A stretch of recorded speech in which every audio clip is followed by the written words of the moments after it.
जय श्री कृष्ण। स्वागत है आप सभी का दिल से दिल तक विद सृष्टि नायडू में। आज मैं जो कहानी आप लोगों को सुनाने जा रही हूँ वो दृष्टिकोण की कहानी है कि किस तरह हमारी सोच जैसी होती है हमें चीज़ें वैसे ही दिखने लग जाती हैं। तो टाइम वेस्ट किए बिना मैं ये कहानी शुरू करती हूँ। तो ये कहानी उस समय की है जब महाभारत का युद्ध चल रहा था। महाभारत का युद्ध तो आप सभी जानते ही हैं। तो इस वक्त ऐसा होता है कि कौरवों ने श्री कृष्ण के पास ये कहा कि ज़्यादा जो अच्छे योग्य हैं वो हमारे दुर्योधन हैं, युधिष्ठिर नहीं। इस बात पे कुछ बहस छिड़ गई। तो श्री कृष्ण ने दोनों पक्षों को बुलाया और कहा कि मैं आप लोगों को एक कार्य देता हूँ, अगर आप उस कार्य में सफल हो जाते हैं तो ये मान लिया जाएगा कि कौन योग्य है, इसका निश्चित हो जाएगा। तो किया कृष्ण जी ने कुछ ऐसा कि दुर्योधन को बुलाकर कहा उन्होंने कि तुम एक ऐसे व्यक्ति को ढूंढ कर लाओ जो दुनिया में सबसे अच्छा व्यक्ति है। ठीक है, पूरे दुनिया का ब्रह्मांड का चक्कर लगाओ और ढूंढो कि दुनिया में सबसे अच्छा व्यक्ति कौन है। तो अगर तुमने ये काम कर लिया तो तुम सबसे श्रेष्ठ हो।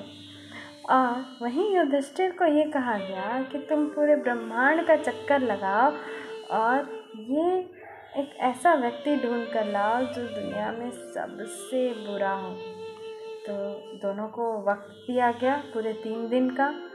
3 दिन होने के बाद जब दुर्योधन और युधिष्ठिर वापस से श्री कृष्ण जी के पास आए तो सबसे पहले श्री कृष्ण ने युधिष्ठिर से पूछा, क्या युधिष्ठिर तुम अपने कार्य में सफल हो पाए?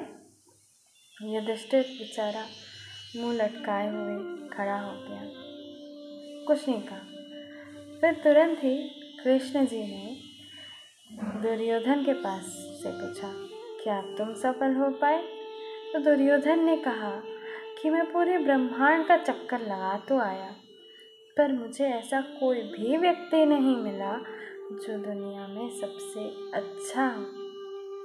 तो युधिष्ठिर ने भी यही कहा, मैंने भी पूरे ब्रह्मांड का चक्कर लगा लिया पर मुझे कोई भी व्यक्ति बुरा नहीं मिला। तो कारण क्या था? ना दुर्योधन को कोई अच्छा व्यक्ति मिला, ना युधिष्ठिर को कोई बुरा व्यक्ति मिला। तो श्री कृष्ण ने कहा कि ये तुम्हारे सिर्फ और सिर्फ दृष्टिकोण का अंतर है। दुर्योधन को इसीलिए कोई अच्छा व्यक्ति इसीलिए नहीं मिल पाया क्योंकि वो व्यक्ति कितना भी अच्छा रहे, दुर्योधन के मन में जो थोड़ी बहुत जो बुराई थी, श्री कृष्ण जी ने कहा वो हर किसी में बुराई ढूंढ लेता था, है ना। चाहे वो कितना भी सोना खरा हो उसमें से कुछ ना कुछ परसेंटेज वो निकाल ही देता था। उसी प्रकार युधिष्ठिर जब भी किसी बुरे व्यक्ति को देखता तो भी उसमें से कोई ना कोई अच्छाई ढूंढ लेता था क्योंकि उसे अच्छाई ढूंढने की आदत थी और दुर्योधन को हर चीज़ में बुराई ढूंढने की आदत थी।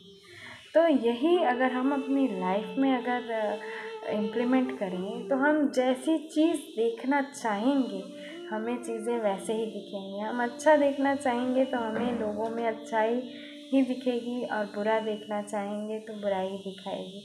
तो क्यों ना हम अच्छाई देखने की कोशिश करें। हर सिक्के के 2 पहलू होते हैं। अगर कोई व्यक्ति हमको बुरा भी लग रहा होता है ना तो उसमें भी कोई ना कोई अच्छाई छिपी होती है जिससे हम सीख ले सकते हैं। मैंने आपसे पहले भी कहा है, कोई चीज़ अगर हमें किसी की बुरी लग रही है ना तो हम उससे सीख लें कि हमको दूसरे के साथ ऐसा नहीं करना है। और जब कोई चीज़ हमको अच्छी लगे किसी की, उसे अपने अंदर अडॉप्ट कर लेना चाहिए। तो यही था कहानी का सार। तो मिलते हैं मेरे नेक्स्ट वीडियो में अगली कहानी या अगली कविता के साथ। तो तब तक के लिए हंसते रहिए, मुस्कुराते रहिए, स्वस्थ रहिए, मस्त रहिए। जय श्री कृष्णा।